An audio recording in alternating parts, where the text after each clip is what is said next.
Hello AP Physics. As advertised, I need you to watch maybe a 10-minute video and do probably 15 minutes worth of homework this weekend. You do that. That's the only way I can think of to keep us on track. So the next topic we're going to take a look at is momentum. This is not new stuff. Momentum, the letter is P. I know that doesn't make any sense, but that's the letter for it. The two things that matter in momentum are the mass of the object and the velocity of the object. So the units for mass are kilograms, units for velocity are meters per second. So the units for momentum are simply kilograms times meters per second. They're not very nice, but that's what they are, and we can use those.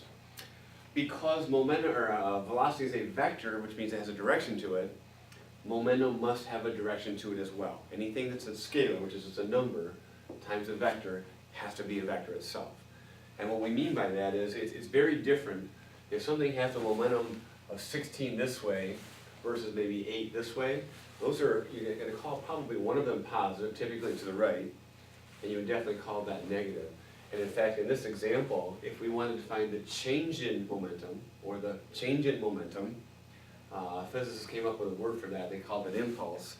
I don't really care if you use that word very much. Your AP Physics equation sheet just writes change in momentum.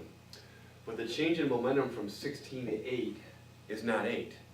Because it's not from 16 to 8, it's from 16 to negative 8.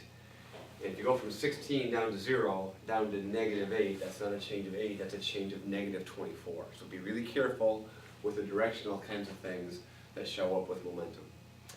If you want to change the momentum of an object, think about being in a car. There's two ways I can think of to do that. One would be to step on the accelerator or the gas, and the other one would probably be to step on the brakes. Those are the two easiest ways we know of. Either way, you are exerting a force. If you want to change the momentum of something, exert a force on it. That will make the object go faster, slower, maybe change its direction, but any of those will change the velocity. We also know from driving a car that, as an example, if I want to change the momentum of the car a lot, I could put the accelerator down all the way, but the other way to change the momentum by a great amount is to hold that down for a long time. Likewise with the brakes. If you just tap your brakes and you don't push on them for very long, you don't change the momentum by a lot. And it turns out that these two things are the quantities that matter for looking at how much the momentum of something changes by. And so, in fact, it turns out that the change in momentum is the force times the period of time over which you exert that force. And that formula right there is on your formula page. Pretty easy to look at. Here's an example of how we could use this. Okay? Let's say a baseball is typically about 150 grams, and a pitcher could pretty easily throw that in at 40 meters per second. It's about 90 miles an hour, and that's pretty doable. And let's say you hit the ball back out at 25 meters per second. And I've also looked up a typical contact time for a baseball in contact with the bat is something like 0.005 seconds. If we wanted to find the average force exerted on this, we could go back to this equation. I would need to find the change in momentum. I already have the time, and if I'm simply asking for the force, which is relatively big, we would do something like this. I would need to find the change in momentum, and probably something like this. The initial momentum is the mass in kilograms, so 0.15 times 40, and if you do that multiplication, you're going to get 6 kilograms times meter per second. I'm not going to worry about the units right now.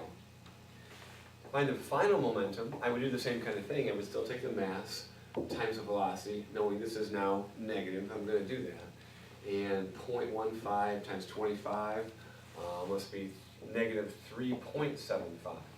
So be careful. The change is not 6 minus 3.75. If anything, it would be 6 minus a negative 3.75.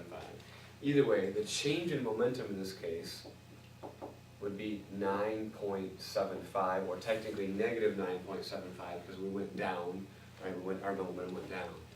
I would set that equal to the force I'm looking for times the time that we were given, and we could solve for that. And you guys know how to do math with that. I'm not going to worry about that too much. That's a typical example of how that kind of thing gets used. Two other quick topics. We know, we've been using this equation since the beginning of regular physics.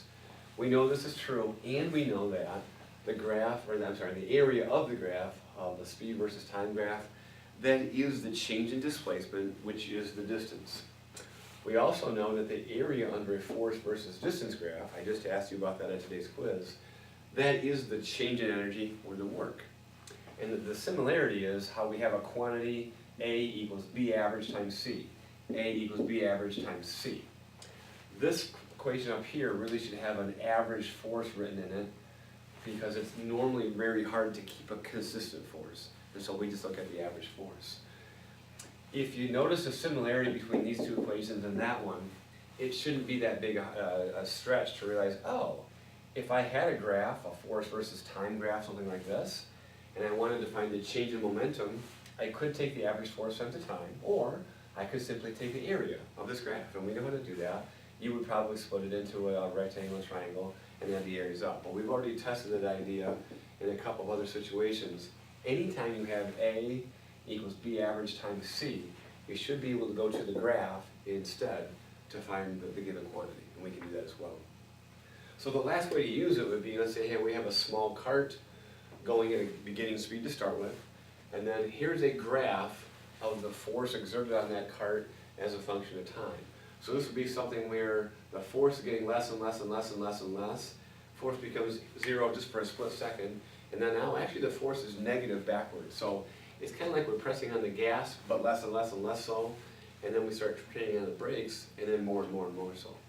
We could ask, with a beginning situation like this, and a force versus time graph like this, hey, what is the final momentum, and even then the final velocity of the cart? It is not a big surprise. We would probably write something like this. How about initial momentum, P sub I, plus change in momentum equals final momentum? We've written things like that many, many times, and we'll continue to do so. So the initial momentum, well, that's just the mass times the velocity, and 100 times 20,000 would be 2,000, plus change in momentum.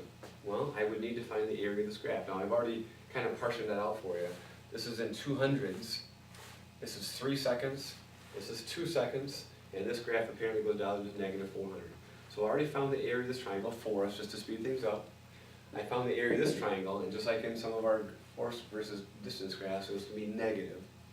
So the overall change in momentum would be a positive 1,200 and a negative 400 for a total change of a positive 800. Beginning momentum plus change in momentum equals final momentum. And obviously I know what that number is, but more importantly, that number has to equal the mass times the velocity. And we could all go through the math and figure out what that is. I'm sure you can do that as well. So those are the basic ideas that we're going to start with. We're going to then move into conservation of momentum. But for right now, I need us to know what momentum is. How do you change the momentum of something? Be very careful with some directional things and positives and negatives. We will definitely use the idea that the area underneath the force versus time graph is the change in momentum. So I'm going to send you this video along with 5 or 6 quick homework problems. I really need you to have done those for Monday, and then we'll be all on the same page, and I will definitely have your test graded on that day as well. Have a good weekend, but please give me 15 minutes out of your weekend.